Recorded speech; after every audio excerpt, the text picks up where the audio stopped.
Hello दोस्तों, तो कैसे हैं आप सभी। आशा करता हूँ आप सभी अच्छे होंगे। जैसा कि आप सभी जानते हैं, एयरफोर्स का फ़ेज़ 2 कंप्लीट हो चुका है। फ़ेज़ 2 कंप्लीट होने के बाद में नेक्स्ट स्टेप कौन सा है? नेक्स्ट स्टेप है मेडिकल का। ठीक है, तो आज इस वीडियो के माध्यम से मैं आपको मेडिकल के बारे में बताऊंगा और लास्ट तक वीडियो में बने रहेंगे रहिएगा। लास्ट में मैं वीडियो में आपको मेडिकल की कुछ टिप्स के बारे में बताऊंगा। तो सबसे पहले हम बात करेंगे इसमें कौन कौन से डॉक्यूमेंट चाहिए होंगे। मेडिकल के लिए कौन कौन से डॉक्यूमेंट चाहिए? एक तो वहाँ पे आपको मेडिकल का एडमिट कार्ड, जहाँ पे आपका फेज़ 2 हुआ था वहाँ पे आपको मेडिकल का एडमिट कार्ड दिया होगा। ठीक है, एडमिट कार्ड दिया होगा, उसके साथ में आपको बताया गया होगा निर्देश भी दिए होंगे। ठीक है, निर्देश में वहाँ पे भी आपको बताया होगा कौन कौन से डॉक्यूमेंट चाहिए। तो वहाँ पे आपको केवल बताया होगा कि भाई एडमिट कार्ड और आधार कार्ड चाहिए। ठीक है, ये दोनों ही चाहिए, इसी का बोला है। ठीक है, तो यही लेके जाना है, एडमिट कार्ड और आधार कार्ड लेके जाना है। और मेरी मानो तो साथ में अपने सारे डॉक्यूमेंट लेके चले जाना, जैसे कि 12th की मार्कशीट, 10th की मार्कशीट, ये सब जो भी फेज़ 2 में डॉक्यूमेंट चाहिए थे। और फ़ोटो ज़रूर लेके जाना, फ़ोटो वगैरह ये सब लेके चले जाना, साथ में लेके जाना। यदि आपको पॉइंट मिला हो तो, यदि बाद में यदि मेडिकल कंप्लीट होने के बाद में यदि कोई किसी भाई को पॉइंट मिलता है तो वहाँ पे कुछ डॉक्यूमेंट चाहिए, जैसे आपकी फ़ोटो वगैरह ये सब चाहिए होता है। ठीक है, तो साथ में लेके चले जाना। ये डॉक्यूमेंट के बारे में बात होगी। अब क्या क्या मतलब क्या क्या होता है उसमें, उसके बारे में बात कर लेता हूँ।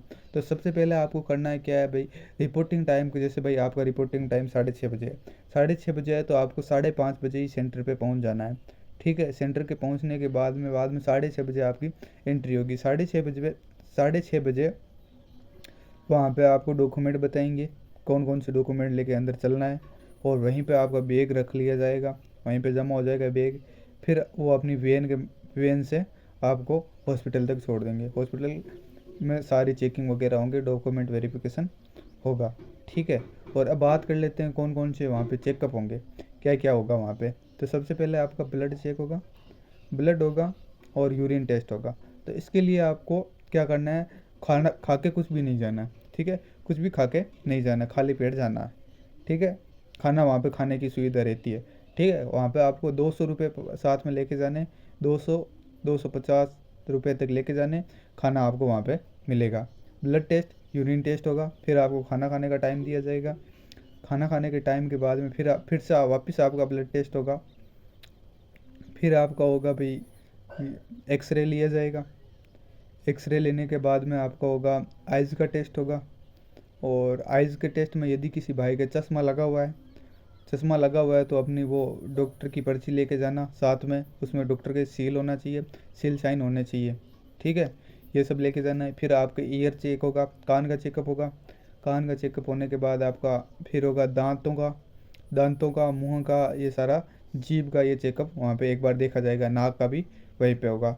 फिर ये सब होने के बाद में वहाँ पे आपको कराया जाएगा बीपी और ईसीजी टेस्ट किया जाएगा।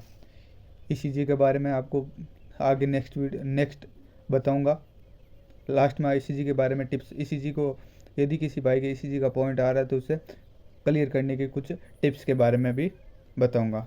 ठीक है, तो आगे बात करते हैं। ये टेस्ट होंगे। फिर आपका वेरिकोज वेंस वो सब देखे जाएंगे, पैर देखे जाएंगे, नोगनी देखी जाएगी, केरी एंगल, बाउल एग, ये सब देखा जाएगा। और वहाँ पे एक बात खास ध्यान रखना कि भाई वहाँ पे पुशअप भी करवाए जाते हैं। यदि आपकी पुशअप यदि मान लो यहाँ पे एसी पे आपने पीएफटी क्लियर कर लिया। ठीक है, पीएफटी क्लियर करने के बाद में पुशअप आपका एकदम एक्यूरेट था, सही था, फिर भी वहाँ पे एक बार पुशअप लगवाए जाएंगे, 10 पुशअप लगवाए जाएंगे। ठीक है, यदि आपके वो पोजीशन देखते हैं, वो सिर्फ पुशअप की पोजीशन देखते हैं। यदि आपके पुशअप की पोजीशन सही नहीं है तो वो फिर से वहाँ पे वापस फिर से पुशअप करवाते हैं। जब तक आपकी पोजीशन सही नहीं है तो वो पोजीशन, स्क्वाड की पोजीशन सब कुछ देखते हैं।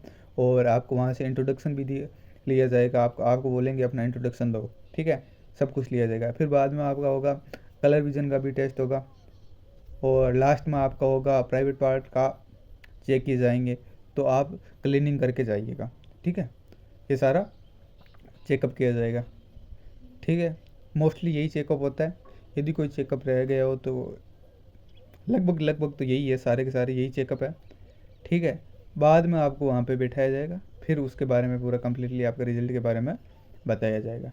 ठीक है, यह पूरा इसकी प्रोसेस रहनी है। और पिछली बार मेरा सेंटर था, जैसलमेर सेंटर था। मेडिकल के लिए। और मेडिकल में वहाँ पे जैसलमेर में बता दूँ रुकने की सुविधा भी है। रुकने की सुविधा वहाँ पे जहाँ पे आप जाएंगे ना, रेलवे स्टेशन, रेलवे ट्रेन से या फिर बस से जाएंगे तो वहाँ पे बस स्टैंड के पास में भी रुकने की व्यवस्था है और उधर भी है, रेलवे स्टेशन के पास में रुकने की व्यवस्था है। बस स्टैंड से, जैसलमेर बस स्टैंड से लगभग 1 किलोमीटर दूर है वो। 5 आपका जैसलमेर 15 AC नहीं सॉरी 15 AH, ये 1 किलोमीटर दूर है। आप वहाँ से आराम से जा सकते हैं। ठीक है, तो अब लास्ट में बात करते हैं भाई टिप्स के बारे में। टिप्स यही है कि भाई सुबह कुछ भी खा के नहीं जाना आपको, ये ध्यान रखना, और अपनी क्लीनिंग करके जाना, एयर वैक्स करा के जाना। ठीक है, और ECG के बारे में बताता हूँ। ECG के बारे में आपको, यदि आपका मेडिकल 2-3 दिन बाद में है तो आपको 2-4 दिन 5 दिन पहले भरपूर पानी पीना है, पानी की कमी नहीं होनी चाहिए। और आप ग्लूकॉन डी वो भी ले सकते हैं। ठीक है, और फिर आपको क्या करना है, इससे ये यूरिन और ब्लड टेस्ट से पहले ज़्यादा आपको पानी में नहीं पीना है। ज़्यादा पानी ऐसे नहीं पीना है क्योंकि भाई यदि आप ज़्यादा पानी पियोगे तो आपका यूरिन एकदम पानी के जैसा आएगा, तो फिर वो बोलेंगे भाई किसी ने, फिर वो चेकअप होने के बाद यदि वो वापस आएगा, रिपोर्ट आएगी तो उसमें कहा जाएगा कि आपने यूरिन में पानी मिला दिया है। ये भी दिक्कत हो सकती है। मेरे साथ वालों के 4 या 5 बंदों को इस वजह से एक बार वापस बुलाया था, वापस उनका यूरिन चेक हुआ था और काफ़ी बहुत सुनाया गया था। इस वजह से इसका ध्यान रखना। ठीक है, और इसी बाद में ये सब होने के बाद में आपको भरपूर पानी पीना है और रिलैक्स रहना है। ECG में क्या है, मेरा भी भाई ECG का भी पॉइंट था, री मेडिकल मिला था मुझे ECG की वजह से। ECG में आपको पानी पीना और घबराना नहीं है, एकदम रिलैक्स, जैसे कि भाई आप घर पे सो रहे हो उस टाइप से रहना है और रिलैक्स करना है। थैंक यू भाई, ये वीडियो यहीं तक है। यदि आपको वीडियो अच्छा लगा, इन्फॉर्मेशन यदि आपको यूज़फुल है तो आप लाइक शेयर सब्सक्राइब करें। थैंक यू भाई।